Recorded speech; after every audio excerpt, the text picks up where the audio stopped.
On this episode of True North, I'm broadcasting from SFO. I think I got about 10 minutes to catch my flight. Had a couple ideas I wanted to share with you around the detail of empathy.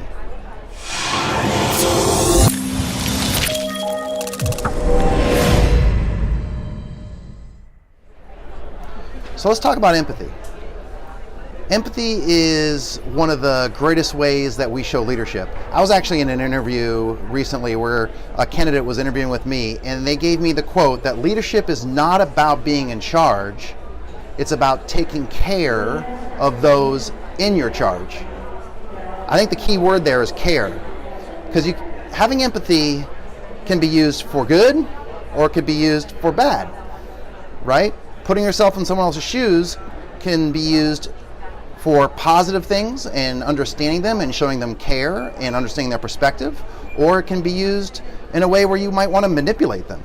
So I think the key thing is having empathy and caring about those in your charge and having the behaviors that allow them to see it. So as I'm getting on the plane, here's 3 things I'm thinking about. So 3 ways that we could try to have more empathy. So number 1, look at what gets in the way of empathy. So what are those blockers for you? So you can just kind of open up and release your empathy. A lot of times it's stress, trying to get too much done in a small amount of time. A lot of time it's you just don't make the time for it, and you're exhausted from everything else that you're doing. So the first thing I'm gonna have you do is just look at what is causing you not to be able to show empathy. The second thing I'd ask you to try, I know I'll try, is surround yourself with different perspectives, with different kinds of people, because empathy really is about understanding a different point of view. So community service is a fantastic way to do that, but just seek out people with different backgrounds.